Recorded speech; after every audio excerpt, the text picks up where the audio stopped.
Salut à tous, on se retrouve pour l'épisode 2761 du Zap Image. On commence aujourd'hui en ce jeudi 11 janvier avec des anniversaires. Comme d'habitude et tout d'abord le joueur allemand Leroy Sané, il fête aujourd'hui ses 28 ans. Le joueur du Bayern Munich, également l'espagnol Daniel Carvajal, le défenseur droit du Real Madrid, il fête aujourd'hui ses 32 ans. Tiens, on va en parler de Carvajal là dans quelques instants.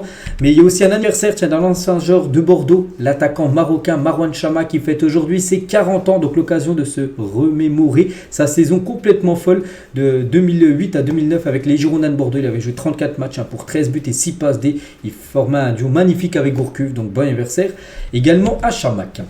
On continue, on va parler maintenant de ce qui s'est passé hier soir et on commence en Arabie Saoudite avec la demi-finale de la Super Coupe d'Espagne entre le Real Madrid et l'Atlético Madrid, et c'est le Real Madrid qui s'est imposé 5-3 dans un match complètement fou. Il y a eu 8 buts dans la rencontre, donc ça s'est joué après prolongation parce qu'au bout des 90 minutes de jeu il y avait 3 partout et du coup prolongation et du coup 5-3 pour le Real. Donc les buteurs vont Rudiger, Mendy, Carvajal, Brahim Diaz et Savic contre son camp côté Real Madrid, et côté Atlético Hermoso, Griezmann et Kepa contre son camp. Donc voilà, ça a été un match spectaculaire, 8 buts dans cette rencontre. N'oubliez pas que le Real et l'Atlético s'affrontent de nouveau dans 6 jours exactement, ça sera mercredi prochain.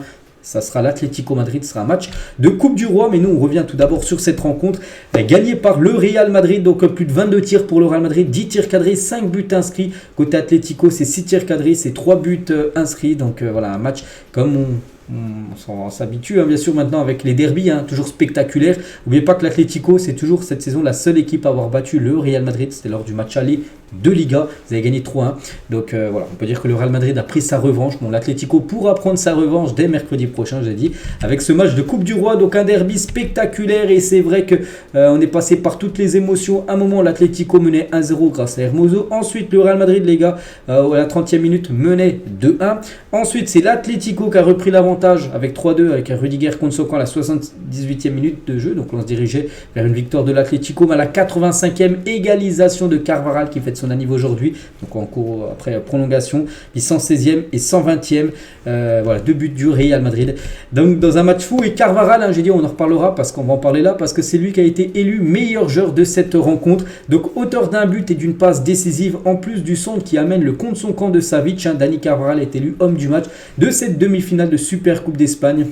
Donc voilà, parfait comme cadeau d'anniversaire, on peut dire, pour ses 32 ans à Carvajal, un joueur sous-coté. C'est vrai qu'on ne parle pas trop de lui au Real, on parle de Bellingham, Vini, tout ça, mais il est toujours exceptionnel, il est toujours régulier saison après saison. N'oubliez pas que les gars, c'est au moins, j'ai l'impression, 6-7 ans que c'est un titulaire quasiment indiscutable du côté du Real.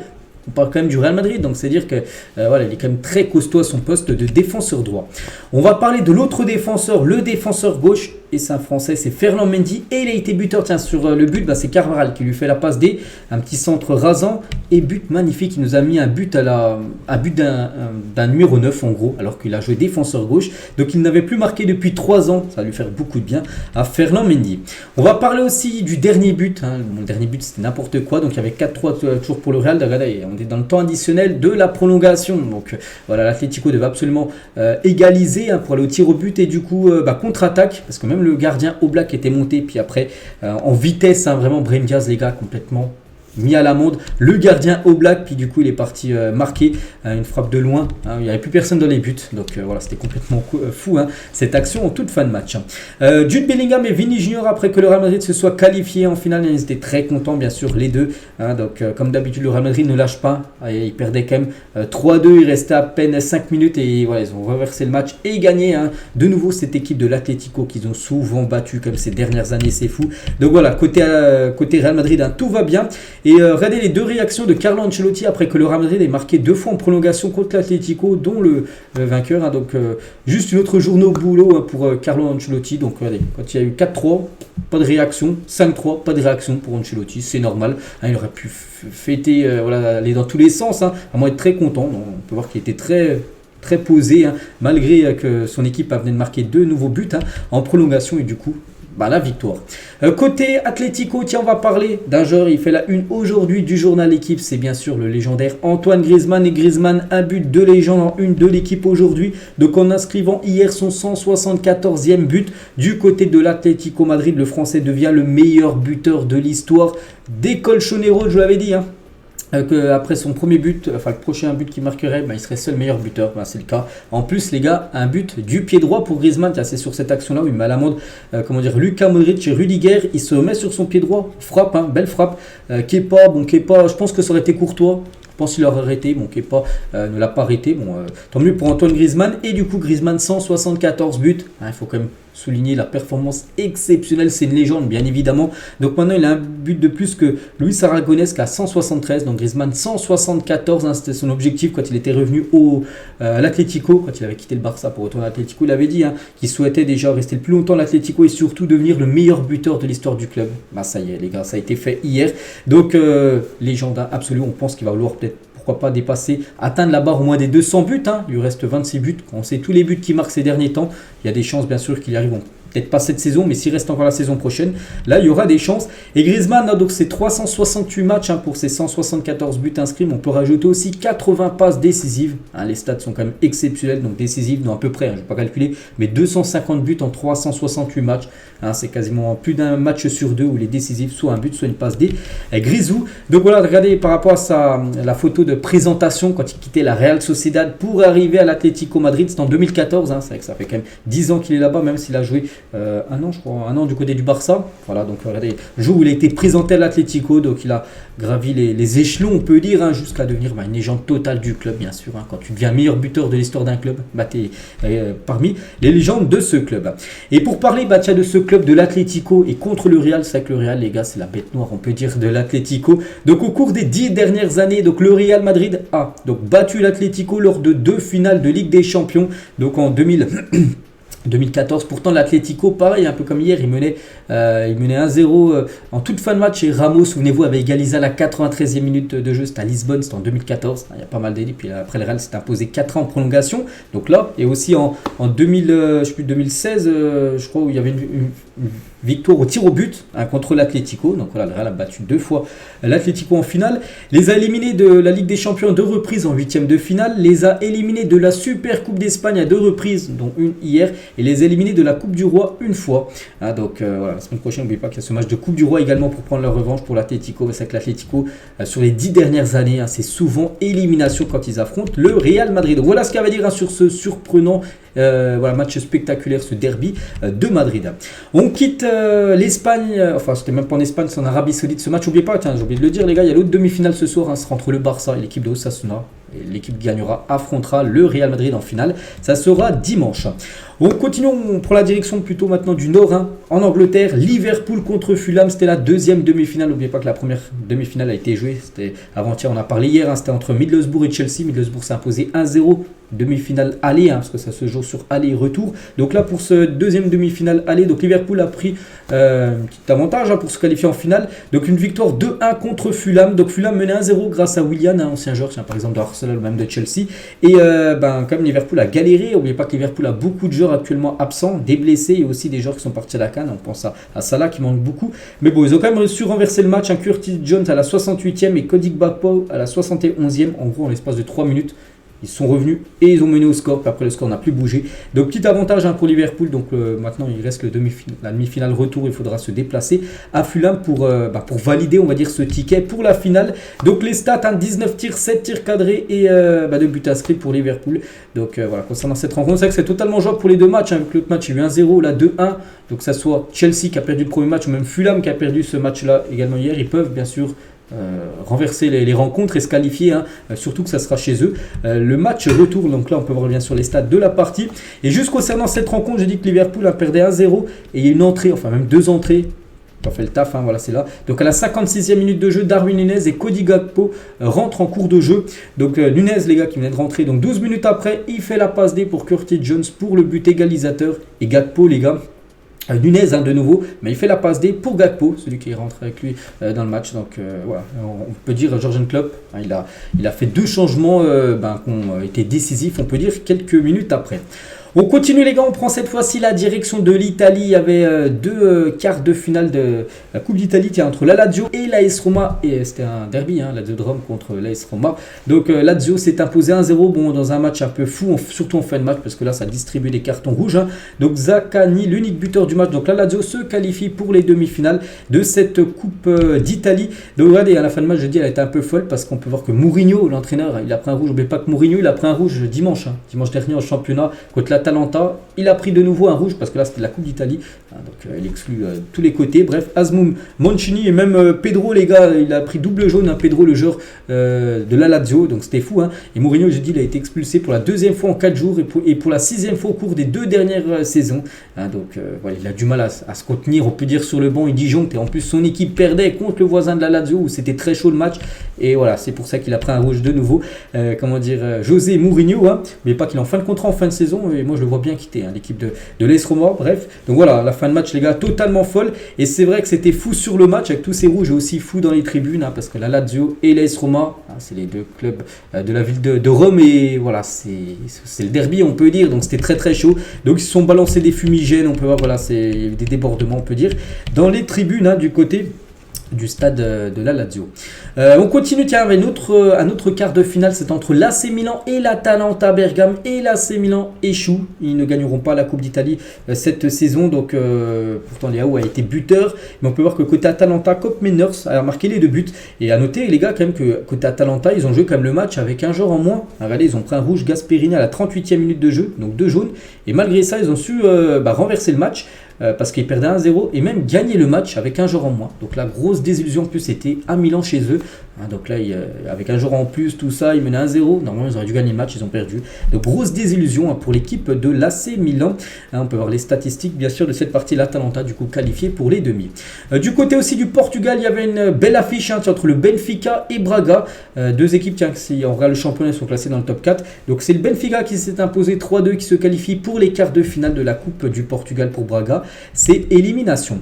Du côté de la Turquie, il y avait de la Super League turque et un match complètement fou entre Fenerbahçe et Konyaspor. 8 buts dans la rencontre, mais surtout 7 buts inscrits par le Fenerbahçe. Regardez-moi ça. Donc on peut voir tous les buteurs. À noter que Dzeko, tiens, qu'on va parler juste après, il a inscrit un triplé. 11e, 32e, 40e triplé de Edin Dzeko, ce joueur légende, on peut dire. Bon, peut-être pas au Fenerbahçe parce qu'il est arrivé il n'y a pas longtemps, mais voilà. Un énorme joueur bien sûr, on se souviendra de lui très tard dans le football. Bon bref, 17 tirs, 11 tirs cadrés, 7 buts inscrits pour le Fenerbahçe, incroyable. Et Edin Dzeko, pour revenir sur lui, à 9.7 sa note de match. Donc triplé, c'est vrai que c'est un joueur, partout où il est passé, il a performé, que ce soit à l'Inter, que ce soit à Manchester City à l'époque ou même maintenant au Fenerbahçe. Donc incroyable joueur. Et cette saison les gars, comme à 37 ans, il faut noter comme son âge, c'est 25 matchs pour 20 buts et 5 passes D. Il est actuellement le meilleur buteur du championnat.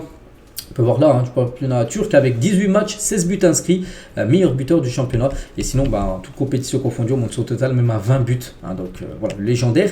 Edin Dzeko. Et le classement, donc le Fenerbahçe avec cette victoire repasse en tête devant le Galatasaray. Bon, le Galatasaray joue aujourd'hui. N'oubliez pas que là, il y a 50 points et 47. Donc si le Galatasaray qui joue aujourd'hui contre Sivasspor s'impose, ils reviendront sur le Fenerbahçe. De toute façon, ça va jouer entre ces deux équipes-là parce qu'on peut voir le sacré cru après avec les 3e Trabzonspor. Donc voilà, concernant ce classement du championnat de Turquie et le programme aujourd'hui, donc je dis Sivasspor Galatasaray, c'est tout à l'heure, 15h en plein milieu de l'après-midi. Il y aura Maroc Sierra Leone, c'est un match amical pour préparer la CAN.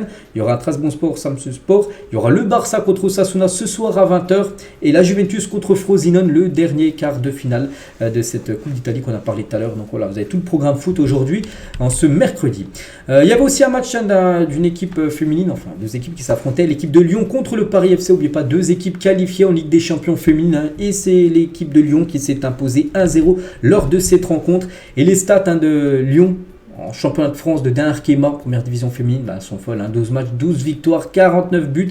Donc une moyenne de 4 buts par match et seulement 5 buts encaissés. C'est trop facile pour elles tout simplement. C'est chaque saison, c'est pas là cette saison, c'est vraiment fort, c'est chaque saison. C'est trop facile pour elles de remporter cette D1 Arkema.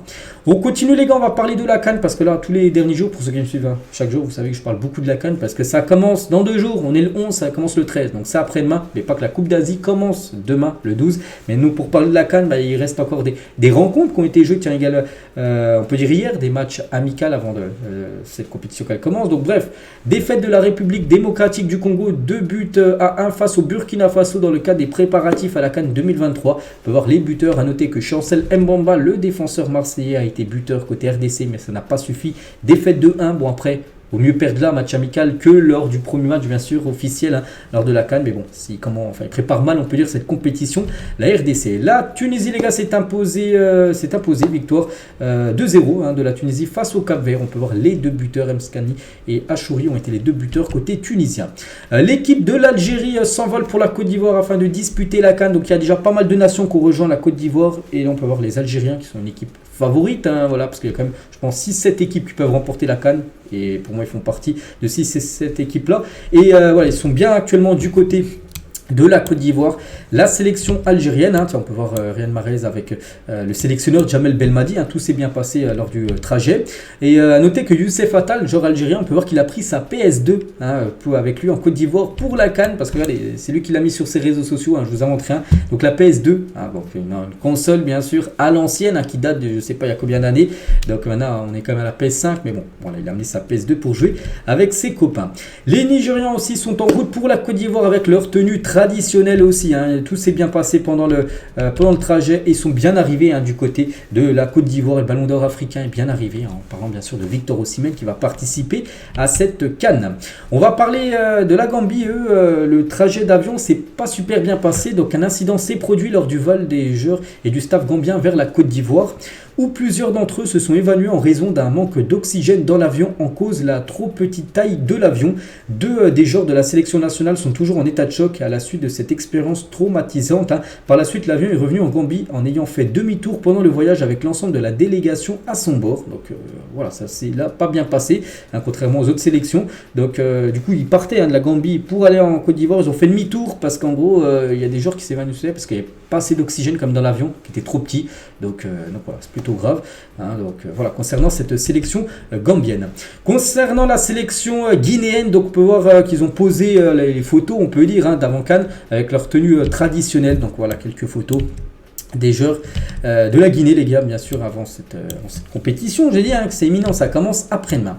Du côté du Sénégal, donc la sélection sénégalaise est déjà, Côte d'Ivoire, j'avais parlé il y a 2-3 jours que c'était déjà là-bas, dans leur camp de base. Et Liman Ndiaye, il a dit, c'est exceptionnel de jouer avec Sadio Mané, il te malaise et te sort de la difficulté sur le terrain. Il a de l'expérience, il me conseille beaucoup. Je lui ai dit qu'il pouvait venir jouer à l'OM. Donc bon, je pense qu'à Marseille serait très content d'accueillir Sadio Mané. Mais voilà, là, on parle bien sûr de la CAN et voilà ce que pense Liman Ndiaye, bien sûr, de Sadio Mané. Regardez la photo officielle, parce que tous les joueurs qui disputent la CAN, ils font des photos pour la CAN. Et voilà la photo de Sadio Mané, bien sûr, avec le badge, n'oubliez pas, dernier champion d'Afrique en titre. Les belles infrastructures aussi dans lesquelles la sélection tunisienne va évoluer pendant la CAN. Donc le camp de base, on peut dire, voilà. Donc tout est magnifique. C'est là où résidera les joueurs, tout simplement, tunisiens pendant leur séjour, pendant la Coupe d'Afrique des Nations. Et pour finir avec la CAN, je pense à la dernière info, les codes Betclic pour le vainqueur de la CAN. Donc Maroc et Sénégal, c'est eux qui ont la plus petite cote, à une cote de 6 pour remporter la CAN. Donc par exemple, vous mettez 1 euro, si le Maroc gagne la CAN, vous gagnez 6 euros. Vous avez compris, bien sûr, on peut voir chaque cote. Donc il y a des cotes à plus de 250, bien sûr. Bon, là, après, c'est pas des équipes favorites, mais voilà, vous pouvez voir toutes les cotes, bien sûr, par rapport aux vainqueurs de cette compétition. Donc voilà tout ce qu'il y a à dire, bien sûr, concernant cette compétition. On en reparlera demain, on reparlera après-demain, parce qu'après-demain, ça sera le jour J. On continue maintenant, on va parler aussi du mercato, parce qu'on est le 11 aujourd'hui, en janvier. On arrive bientôt en plein milieu du mercato hivernal et ça bouge. Et tout d'abord Sancho, les gars, Sancho qu'on parle depuis quasiment le 1er janvier. Ça y est, les gars, ça a accéléré parce que le légendaire Fabrizio Romano, je ne le présente plus, les gars, il a dit son Here we go. Vous savez, voilà, on attendait son Here we go parce que quand il dit ça, le genre ça va être officiel quelques heures après, ou peut-être 1 ou 2 jours après, on n'est pas à 1 heure près, bref. Donc il l'a dit, donc à Dortmund, les gars, c'est imminent. Donc ça sera un prêt de 6 mois, donc en gros jusqu'à la fin de saison sans option d'achat, c'est-à-dire qu'il retournera du côté de Manchester dès la fin de son prêt. Sa visite médicale est prévue aujourd'hui jeudi. Donc si tout est ok, je ne sais pas quand il l'a pas, si c'est ce matin, c'est cet après-midi, j'en sais rien. Donc si tout est ok pendant la visite, peut-être dans l'après-midi, peut-être dans la soirée ce soir, ça sera officiel Sancho. Et c'est vrai que même lui, là, ce poil, on peut dire, regardez sur son compte Instagram déjà, où il a 0 publication, mais il a changé sa photo de profil. Regardez, il a mis une photo de lui, si on zoome un peu, avec les chaussettes du Borussia Dortmund. Hein. C'est lui qui a mis ça. Donc en gros, voilà, c'est pour annoncer tout simplement son retour du côté du Borussia Dortmund. N'oubliez pas que Manchester a payé plus de 90 millions de dollars pour recruter Sancho de Dortmund en 2021. Parce qu'avant il jouait à Dortmund, il avait acheté plus de 90 millions de dollars. Il est arrivé à Manchester, bon, il a joué un petit peu au début, puis après il n'a plus joué. Eric Ten Hag ne l'a pas fait jouer depuis août dernier. Il est exclu d'équipe, il s'entraîne avec le U23, tout ça. Donc là, il va retourner à Dortmund. Il avait été exceptionnel il y a quelques années. On continue les gars, tiens, avec une autre, enfin cette fois-ci c'est officiel parce que Sancho c'est pas encore officiel, mais lui c'est officiel, c'est Malik Fofana. J'en ai parlé hier, j'ai dit que les gars normalement il sera présenté quand on était hier, lors de la journée d'hier, et ça y est c'est fait. Donc Malik Fofana rejoint l'équipe de Lyon en provenance de Ghent et s'engage jusqu'en juin 2028. Donc belle recrue pour les Guns qui se renforcent offensivement pour ce mercato. Montant du transfert 17 millions d'euros plus 5 millions de bonus concernant ce jeune joueur belge. Donc à ce qui paraît, d'après, parce que je connais pas le joueur, mais d'après ce que j'ai pu voir, c'est une pépite, un crack du côté de la Jupiler Pro League, la première division belge. Donc voilà, Lyon quand même a déboursé 17 millions d'euros pour un joueur de 18 ans. Donc on verra, grosse recrue. On savait que de toute façon Lyon ils allaient être actifs sur le mercato, il l'avait dit, John Textor, après le début de saison loupé quand même de cette équipe de Lyon, même si les derniers matchs là, ça va beaucoup mieux. Pape Gaye ne sera pas retenu par l'OM cet hiver, donc en fin de contrat au mois de juin 2024, là, tiens, dans moins de 6 mois, le milieu international sénégalais n'a pas donné suite aux 2 offres de prolongation du club olympien. Donc Marseille nous a proposé 2 fois à Gaye de prolonger et Gaye 2 fois il a refusé, il n'a pas donné suite. Donc en gros, si y a un club à être intéressé là cet hiver, il sera vendu. Sinon il quittera le club libre l'été prochain.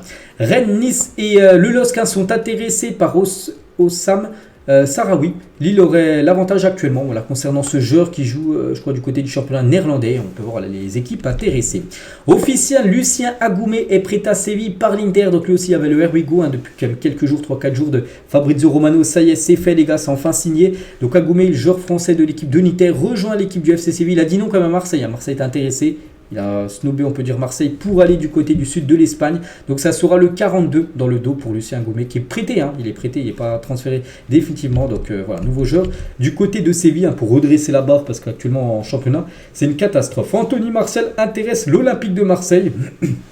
Il n'y a pas que le joueur français est en fin de contrat, en fin de saison. Donc c'est pour ça que Marseille peut peut-être soit l'acheter là, pas trop cher, vu qu'il a un contrat de moins de 6 mois, ou soit arriver libre l'été prochain. Des nouvelles de Karim Benzema et Nasser. Le président du PSG a pensé à un prêt de 6 mois de Karim Benzema au PSG. Pourquoi pas. Cette possibilité est pour le moment écartée, mais voilà, pourquoi pas, on ne sait pas les gars, dans la période de mercato, tout peut arriver. Le PSG souhaite prioriser tout d'abord le secteur défensif et le milieu. Luis Campos n'est pas très partant sur cette idée, mais on ne sait jamais les gars. Concernant Benzema, Nasser avait pensé à Benzema, pourquoi pas l'avoir en prêt. En plus on sait que le PSG actuellement c'est Mbappé le numéro 9, on sait qu'il y a Kolo Muani, il y a Gonzalo Ramos, mais voilà c'est plutôt léger quand même. C'est vrai qu'imaginez les gars, Benzema en 9 du côté du PSG avec Mbappé côté gauche, il est gauche, et Dembélé côté droit, ça peut être vraiment très très lourd. Même si pour l'instant c'est pas très d'actualité parce qu'on peut voir que la rumeur est plutôt écartée. On ne sait jamais les gars, à tout moment on sait que ça peut accélérer, ce serait complètement fou et ça ferait plaisir de revoir Benzema du côté du championnat français. Rennes et Lens étudie le dossier de Denis Bouanga. Nice était sur le dossier mais a préféré se tourner vers Ali Chaud, Mohamed Ali Chaud, et du coup c'est Rennes et Lens qui est très intéressé, enfin c'est deux clubs par Denis Bouanga qui souhaite revenir du côté du championnat de Ligue 1. Brentford veut Renan Lodi et est prêt à proposer un prêt avec option d'achat obligatoire concernant le défenseur gauche marseillais. Donc l'OM n'a absolument pas vendeur, parce qu'il fait quand même plutôt une bonne saison, Renan Lodi. Après si bien sûr Brentford propose vraiment un truc où Marseille ne peut pas refuser, là il y a des chances, mais pour l'instant Marseille souhaite plutôt le conserver. La Juventus, l'AC Milan et l'Inter seraient très intéressés à l'idée de faire une offre au Racing Club de Lens pour Facundo Medina. Très bon footballeur, on le sait, le défenseur argentin. Donc de ce côté, le club lensois aimerait prolonger son défenseur argentin, mais peut-être lui il se dit, regardez les clubs qui s'intéressent à moi, la Juve, Milan et l'Inter, des énormes équipes italiennes. Voilà, on pense le salaire parce qu'à Lens on touche un beau salaire, mais on pense peut-être à la Juve ou une des 3 équipes italiennes, mais il pourrait toucher peut-être le double voire le triple, donc on pense que ça pourrait peut-être le faire réfléchir. Facundo Medina. Leonardo Bonucci s'est envolé pour Istanbul avec son agent. Il signera un contrat de 6 mois avec Fenerbahçe dans les prochaines heures, donc voilà, c'est imminent, d'après Fabrizio Romano il vient de le dire, donc certainement là dans la journée ça sera officiel. Désireux de gagner en temps de jeu afin de pouvoir disputer les Jeux Olympiques de Paris 2024, Tanguy Kouassi courtisé en Europe. Europe. Donc des clubs français, anglais, italiens et allemands sont intéressés par le défenseur français. Séville est ouvert à un prêt, voilà, pour la deuxième partie de saison là. Donc voilà, concernant Tanguy Kouassi. Matic, les gars, un accord avec Lyon, révèle Florent Gautreau. Donc le milieu de terrain serbe a même déjà inscrit ses enfants dans une école de Lyon. Mais pas qu'hier, pour ceux qui ont suivi l'After Zapping, je vais montrer une photo de lui. Il était du côté de la gare à Rennes avec sa famille, ses valises. Il se quittait Rennes parce qu'il ne souhaite plus rester à Rennes. Il a déjà quitté le groupe WhatsApp des groupes pro de Rennes. Il a vidé son casier et lui il souhaite aller du côté de Lyon. Donc voilà, concernant Matic, qui devrait, c'est quasiment sûr, quitter cette équipe du Stade Rennais. Et pour le remplacer, il y a des noms qui circulent du côté de Rennes. Donc Pierre Lesmelou intéresse le Stade Rennais dans l'optique de remplacer Matic, un très, pour moi, footballeur sous-coté, les gars. Pierre Lesmelou, très bon footballeur. Donc Brest ne sera pas facile à convaincre parce que Brest, en plus, qui fait une très belle saison, je sais plus, son 4 ou 5e de Ligue 1. Donc pour eux, bien sûr, c'est exceptionnel. Et il y a un joueur très important, bien sûr, de l'équipe du coach de Brest, je me souviens plus de son nom. Bref, donc voilà, un Pierre Lesmelou intéresse l'équipe de Rennes. Et il y a aussi un autre joueur, c'est Amir Richardson, qui est un joueur marocain, milieu de terrain évoluant au Stade de Reims, et il intéresse également Rennes pour remplacer Matic. Donc voilà, concernant peut-être le remplaçant de Matic, ça pourrait être un des deux là. On continue les gars avec une info officielle. Daniel Maldini, fils de Paolo Maldini, est prêté à l'AC Monza par l'AC Milan, où joue peu du côté de Milan, donc du coup il part en prêt du côté de Monza où il aura certainement beaucoup plus de temps de jeu. Here we go les gars, donc concernant ce joueur, bon je pense que personne ne connaît, je ne cache pas, je ne le connais pas non plus. Valentin Barco à Brighton, donc voilà, il quitte l'Argentine pour débarquer en Europe, en Angleterre. Donc Brighton lève la clause libératoire de l'Argentin et Boca Juniors empochera 10 millions de dollars. Donc les joueurs de Football Manager savent, voilà, peut-être si vous jouez à ce jeu Football Manager, ce qui paraît c'est une pépite dans le jeu, il va signer parce qu'il y a le Rigo du côté de Brighton. Gaëtan Charbonnier va s'engager au Sporting Club de Bastia. L'actuel joueur de l'AS Saint-Etienne va signer un contrat dans le club corse jusqu'en juin 2025. Le deal devrait être conclu demain. Voilà, c'est imminent les gars concernant Charbonnier. Jonathan Klaus est dans le viseur du Bayern Munich. L'idée de reformer le duo Klaus-Coman du couloir droit de l'équipe de France plaît beaucoup aux Bavarois, parce qu'on sait que du côté du Bayern, ils cherchent un défenseur droit. Ils pistent un Ordi Mukele, mais on sait que pour l'instant, ça avance pas trop parce que le PSG n'est pas trop chaud à le lâcher, à part c'est un remplaçant qui arrive. Et du coup, notre défenseur droit pourrait être Klaus, que le Bayern s'intéresse. Et voilà, en plus, on sait que le duo Klaus Coman en équipe de France, ça fonctionne bien. Ça va très vite tout ça, avec des débordements, tout ça. Et ils aimeraient faire la même chose du côté du Bayern. Wolfsburg a transmis une offre à Paris pour s'attacher les services d'Hugo Ekitike. Il s'agit d'un prêt payant sans option d'achat. Voilà, concernant Hugo Ekitike qui va bien quitter le PSG, il n'y a pas de souci, même si on est le 11. Il restait encore 20 jours exactement parce que c'est le 1er janvier, à la fin, 1er février, désolé, à la fin du mercato. Donc il quittera bien le PSG pendant ce mercato hivernal. Des nouvelles de Kylian, donc Mbappé, toujours, on ne sait pas trop ce qu'il va faire.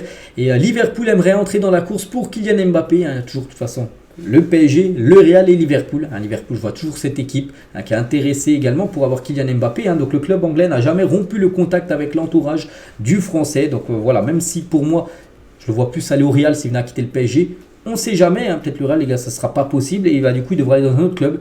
Et ce club-là pourrait être Liverpool en Première Ligue. C'est une équipe, bien sûr, il peut remporter beaucoup de trophées, bien sûr. Kylian Mbappé. Et Mbappé, une prolongation de plus en plus hypothétique au PSG. Donc voilà, actuellement, les dernières tendances sont plutôt à départ. Voilà, d'après l'équipe, regardez, c'est un article du journal L'équipe. Ils disent dernières tendances sont plutôt un départ de Kylian qu'une prolongation. Donc voilà, actuellement, c'est toujours le gros point d'interrogation concernant son futur. Et Didier Deschamps, hier, qui était sur TF1 à 13h, il a dit favorable à ce que Kylian Mbappé participe à l'Euro ainsi qu'aux Jeux Olympiques cette année. N'oubliez pas que l'Euro, si par exemple la France, qu'on espère, va en finale de l'Euro, je crois que c'est une semaine après, c'est le début des Jeux Olympiques. Il y a le tournoi de foot, vous savez, dans le tour au JO. Donc voilà, Mbappé pourrait jouer peut-être l'Euro plus les JO. C'est Deschamps qui l'a dit. Est-ce que Kylian doit participer aux Jeux Olympiques? Il a dit s'il en a envie et qu'il en a la possibilité. Évidemment, l'objectif pour nous tous, c'est de faire en sorte que Thierry Henry puisse avoir l'équipe de France la plus compétitive possible. En plus, c'est en France, c'est JO. Donc voilà, il faut une belle équipe quand même. On va pas ramener. Je me souviens, les derniers JO, les clubs ne voulaient pas lâcher leurs joueurs pour aller jouer les JO. Mais là, vu que c'est en France. Bien sûr, et puis on peut penser bien sûr à Mbappé qui a envie de jouer cette compétition comme Griezmann aussi, il a un objectif bien sûr de jouer ces JO. N'oubliez pas que c'est que des équipes de moins de 23 ans, seulement 3 joueurs de plus de 23 ans peuvent jouer. Donc Mbappé sera certainement parmi ces trois-là. Tiens, on va parler de son club, le Paris Saint-Germain, et le PSG examine la possibilité de construire son futur stade du côté de Montigny-le-Bretonneux. Si vous connaissez, si vous habitez dans la banlieue parisienne, vous savez où c'est. Donc situé en banlieue parisienne sur la ligne C du RER, la ville des Yvelines de nombreux avantages de par son accessibilité, autoroute nationale, TER et Transilien. Ils sont présents donc à peu près en minutes par rapport au Parc des Princes. Donc déjà, c'est plus loin bien sûr que Paris même. Hein. Mais voilà, c'est à 20 minutes à peu près du parc. Hein. Où devrait peut-être le PSG, enfin ils étudient pour construire un nouveau stade parce qu'on sait que le PSG cherche à agrandir le stade et pour l'instant la mairie ne veut pas lâcher le parc. Hein. Donc du coup, le PSG ne peut pas entreprendre et commence à faire des travaux. Donc où c'est ce Montigny-le-Bretonneux? Je suis allé regarder parce que, pour voir où c'était. Donc déjà, on peut voir le rond où il y a Paris, hein, juste à côté le Parc des Princes où j'ai mis le petit truc rouge. Et en gros, c'est tout en bas à gauche. Regardez Montigny-le-Bretonneux où c'est. Donc c'est vrai que c'est pas Paris même. Hein, on s'écarte un petit peu, mais voilà, le PSG, parce que pour trouver un terrain pour construire un énorme stade en plein Paris, il n'y a plus beaucoup de place. Hein, c'est quasiment saturé de partout. Donc du coup, il faut s'écarter un peu. C'est derrière Versailles. Donc voilà. Bon, c'est juste un projet pour l'instant. C'est pas encore officiel, mais voilà, c'est une piste du côté de Paris pour peut-être construire son nouveau stade. Et toujours tiens avec le PSG, donc Lucas Hernandez, il a dit le PSG c'est le plus grand club français, le plus titré en France. Quand on parle de la France, le premier club qui vient en tête, c'est le PSG. Voilà ce qu'il a pu dire. L'émission PSG TV, puisqu'il est interviewé. N'oubliez pas qu'avant il disait à peu près la même chose, mais il parlait de Marseille. Lucas Hernandez, bon, maintenant il est au PSG, il fait le taf. Et c'est très bien. Officiel, Arnaud Tenas est élu pépite du mois de décembre en Ligue 1. Félicitations à lui. Pourtant, il a joué que 3 matchs en pro dans sa carrière et tous au mois de décembre 2023. Souvenez-vous, c'est quand Donnarumma avait pris son rouge. Il avait joué et voilà, il a été élu pépite du mois en Ligue 1. Arnaud Tenas, donc félicitations à lui. Il y a toujours du côté du Paris Saint-Germain. Neymar, il a dit Lionel Messi et moi avons vécu un enfer à Paris. Barcelone nous manque énormément. Voilà ce qu'il avait dit. Neymar, donc un enfer quand même à 30 millions d'euros par an. Donc je pense qu'il y en a beaucoup qui aimeraient faire cet enfer-là. Donc voilà, maintenant on sait que Messi a beaucoup piqué le PSG depuis son départ et Neymar fait également la même chose. Il dit qu'il a vécu un enfer au Paris Saint-Germain. Voilà, c'est ce qu'ils disent bien sûr depuis qu'ils ont quitté le club. Et en parlant de Neymar les gars, donc attention aux fake parce que la photo de Neymar que vous voyez sur le premier screenshot, donc là screenshot à de gauche, circule énormément sur les réseaux sociaux, étant même repris par certains médias qui prennent cette photo là. On peut voir qu'il est un peu grossi, donc certains se moquent de l'international brésilien en le qualifiant d'avoir grossi, mais celle-ci est bien un montage. Sur la deuxième screenshot, donc à droite c'est bien le vrai visage de Neymar. Parce qu'il y en a qui peuvent faire avec Photoshop, voilà, grossir le visage. Donc non, là c'est bien un fake, c'est bien la photo de droite, le visage actuel de Neymar, toujours blessé. On lui souhaite toujours un bon rétablissement. Tiens, on va parler d'un autre Brésilien, c'est Lucas Paqueta qui va manquer 2 mois de compétition et ça c'est un gros coup dur pour l'équipe de West Ham. Le milieu brésilien s'est blessé au mollet dimanche dernier lors du match de FA Cup face à Bristol. Coup dur pour West Ham qui perd une pièce maîtresse de son effectif. C'est un joueur très important de West Ham, Lucas Paqueta, 2 mois. Donc il va revenir quasiment au mois de mars, mi-mars. Donc on lui souhaite également un très bon rétablissement. Regardez les tarifs pour Rouen contre Toulouse. Donc c'est un match de Coupe de France qui va se jouer pas le week-end là, le week-end d'après. Et regardez les places, quand même les places les moins chères, c'est 25 € du côté de Rouen. C'est cher quand même, 25 € pour aller voir un Rouen-Toulouse. Les moins chers, après tu passes à 35, tu passes à 50 et les plus chers. Hors la vue, je sais pas où c'est. Bon, c'est une tribune à 75 €. C'est vrai qu'ils ont quand même blindé, je sais pas, ils ont multiplié par combien leur prix pour cette rencontre de Coupe de France.